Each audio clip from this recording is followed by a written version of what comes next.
If you wake up every morning and your knees feel like rusted hinges that refuse to budge, making that first step out of bed a slow, painful negotiation just to reach the bathroom, I know the weight you're carrying. You grip the counter while brushing your teeth because the ache shoots straight down your legs the second you put weight on them. Simple things you used to do without thinking, walking to the mailbox, bending to pick up the newspaper, or standing long enough to make a pot of coffee, now take planning and courage. You've stopped volunteering at the community center, stopped taking the grandkids to the park, stopped even going up the stairs without holding the rail like it's a lifeline. In the quiet hours, you catch yourself wondering what you did wrong. But listen, this isn't your fault. Not one bit. You've been doing the best you can with the information you were given. Your doctor probably told you it's just wear and tear arthritis that comes with age. The commercials push another cream or pill that never quite delivers. Yet there is a simple 30-second Japanese navel trick you can do tonight, right before bed, using something you already have in your kitchen. It can bring a real, noticeable shift to how your knees feel by morning. Less stiffness, less fire with every step. So you wake up moving a little freer, like your body finally remembered how it's supposed to feel. The best part? It takes almost no effort and costs nothing. Keep listening and I'll show you exactly how it works. Last Tuesday, you sat in your chair after everyone left and stared at the photo on the mantle from 3 summers ago. The one where you're standing on the porch without holding anything, and you couldn't remember the last morning you felt like that woman. The real reason your knees have been locking up like this isn't just the years piling up on the joints themselves. It is something deeper and gentler than that.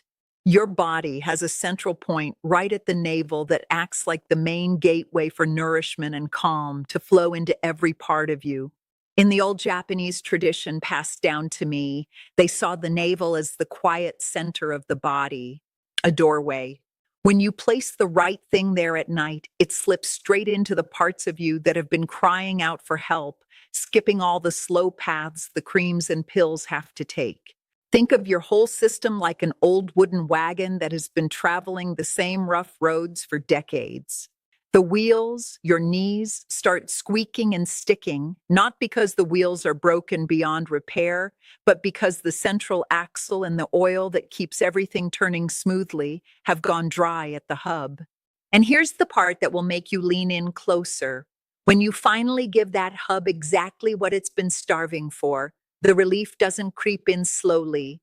It shows up by morning, and once you feel it, you'll never want to go back to the old way again. I have watched this play out in living room after living room with folks who had given up on ever bending down to tie their own shoes again. The stiffness that makes every morning feel like a battle eases because the body is finally getting the gentle lubrication and anti-inflammatory support it has been quietly begging for, night after night, while you slept through the chance to give it. The fire in the joints calms because the source of the dryness is being tended. But here's what most folks never hear.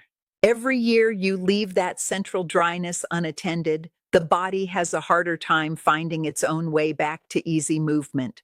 It does not announce itself loudly, but the window for simple relief slowly narrows, and I have seen folks who waited until 75 to start this practice find it still works, only it takes 3 weeks instead of 3 nights, because the body has forgotten the rhythm and has to be coaxed back to it slowly.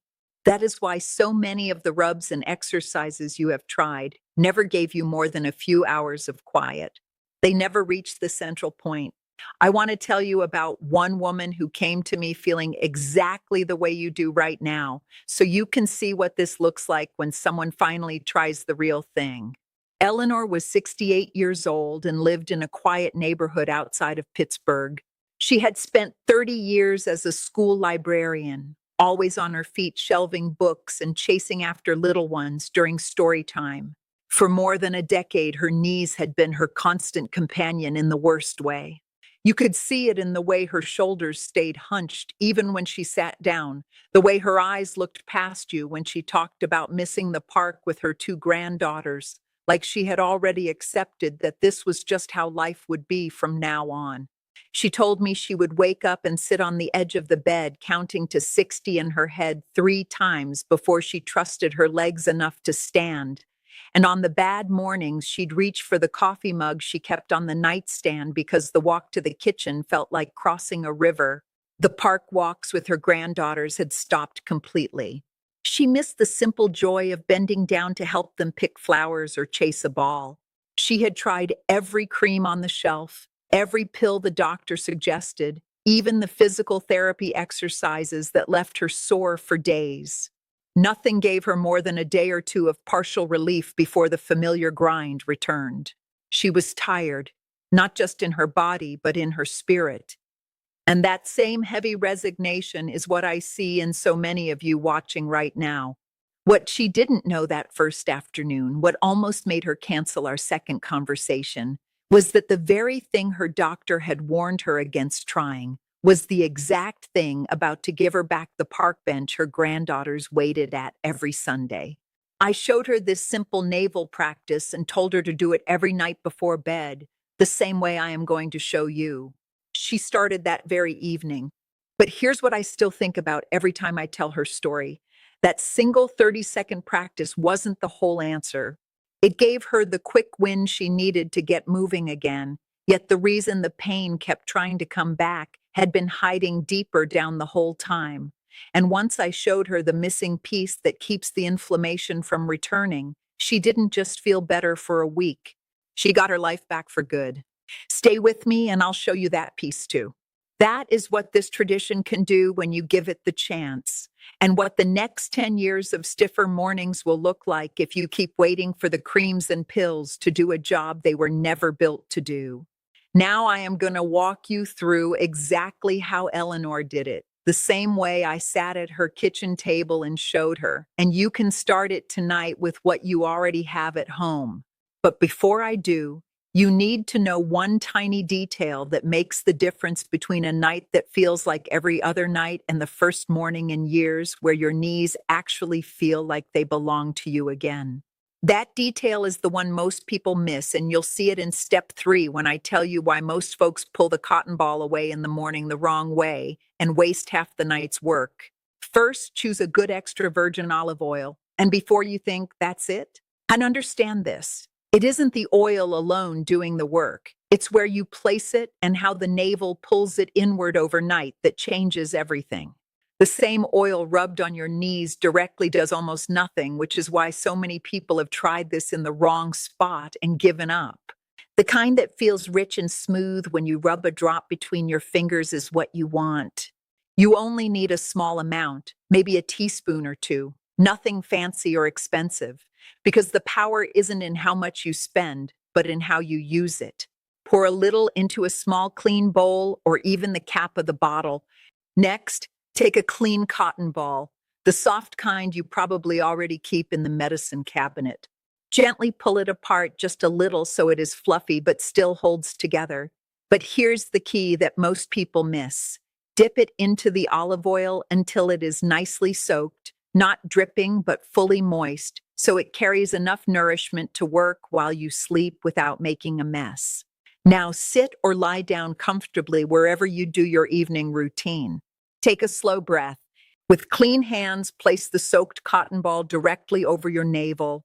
Use 1 or 2 fingers to press it gently in place and rub in slow, small circles for about 30 seconds. Do not rush. Let the warmth of your skin and the oil meet. This rubbing helps the skin open to the nourishment and sends a signal through the body's quiet pathways.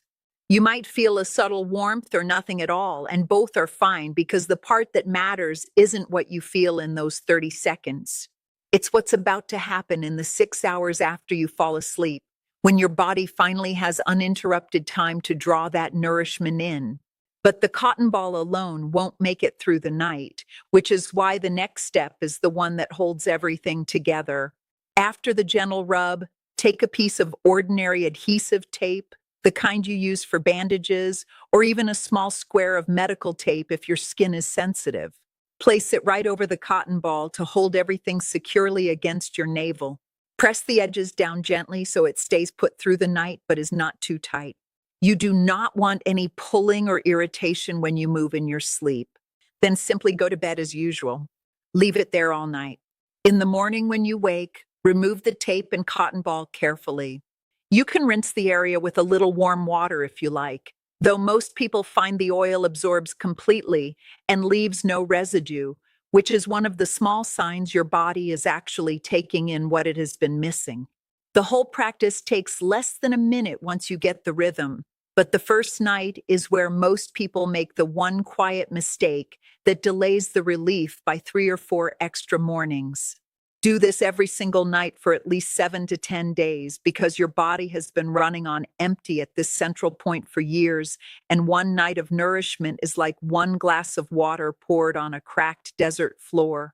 Many folks notice the first real shift by the second or third morning, the way Eleanor did when she called me at 7 in the morning and said the words I'll never forget. I walked down the hall and didn't think about my knees once. The knees stop feeling like rusted metal and start feeling like they have been quietly oiled from the inside, the way they did when you were 40. If you have been living with this for years, give it a full 2 weeks before you judge the results. The body has been waiting a long time to receive this kind of care at the center. There are 3 small details Eleanor almost skipped on her first night, and any one of them could have been the difference between her quitting after 2 days like everyone else and the morning she walked into her granddaughter's school recital without using the rail. Here's what happens when you skip them. The oil still helps, but you miss the full shift that turns a pretty good morning into the kind of morning where you actually forget your knees were ever the enemy. Choose a time when you know you will not be getting up in the middle of the night so the cotton ball stays in place and the nourishment keeps working while you sleep. If your skin is very dry, the way most folks past 60 find theirs has become, you must warm the oil slightly by rubbing it between your palms first, because cold oil on dry skin sits on top instead of sinking in, and you will lose most of the night's work before you ever close your eyes. Some people like to say a quiet thank you while they do the circles, just a small moment of appreciation for the old ways that still work, and that tiny pause alone can shift how your body receives the healing. And if you ever feel any irritation from the tape, switch to a gentler paper tape or even a small bandage. The goal is comfort, not force, because forcing it defeats the whole gentle spirit of the tradition that has worked for generations. That quick relief you can feel in your knees is real, and it is yours to keep doing every night. But if you have ever wondered why this knee pain showed up in the first place, or why it keeps trying to come back even after a good night, stay with me just a little longer. There is one more piece I want you to understand. The same thing I share with the people who sit across from me and ask for lasting peace in their bodies. Because here's what I've seen after watching hundreds of cases just like yours. The navel practice calms the surface and gives you that first beautiful morning of ease. But the reason the fire keeps trying to flare up again is a quiet inflammation that has its roots deeper down in the gut. The grandmothers who passed this down knew something modern medicine is only now catching up to. Your knees and your gut are talking to each other every minute of the day. The navel practice calms the fire you feel right now. But feeding your gut the right living support is what stops that fire from sparking again next week, next month, next year. It is not that one replaces the other. They work together like 2 hands on the same wheel. The remedy quiets the pain you feel right now, and the gut work makes sure the body stops creating the conditions that brought the pain in the first place. What the gut needs is simple and powerful. It needs good living bacteria to bring balance, the kind of fiber those bacteria love to eat, and the healing compounds they produce once they are well fed. There is one everyday drink my people have turned to for generations that delivers all 3 at once. It's called kombucha. When the gut receives that steady support, the inflammation steadies. And when the inflammation steadies, the knees stop flaring the way they have been. These are the folks who get the best, longest lasting ease. I make my own kombucha at home because I have the time and the knowledge. But for everyone watching online who can't brew their own, I give BoochBod Kombucha Gummies. The link is in the description, or you can search BoochBod Kombucha Gummies on Amazon. Eleanor is back to her garden and her granddaughters now, moving with the kind of freedom she thought had left her years ago. She still does the navel practice every night because it feels right, and she keeps her gut happy with the support that fits her life. The same road is open to you. It is never too late. Your body at 60, at 70, at 80 still knows how to respond when it is given what it truly needs. It has been waiting patiently for this kind of gentle care. You do not have to keep carrying the weight alone. If this spoke to you and you're already imagining waking up without that first painful negotiation with your knees, I would be grateful if you subscribed right now so you do not miss the next tradition that might change how you feel. Because next week I'm breaking down the exact gut routine that pairs perfectly with the navel practice and has helped people in their 70s and 80s move like they're 10 years younger. Share this with someone you know who wakes up the same way you do. They'll thank you for it. And if you try the practice tonight, come back and tell me in the comments how your knees felt in the morning. I read every single one, and I love hearing those first morning wins. Until next time, sleep well, and I'll see you in the comments.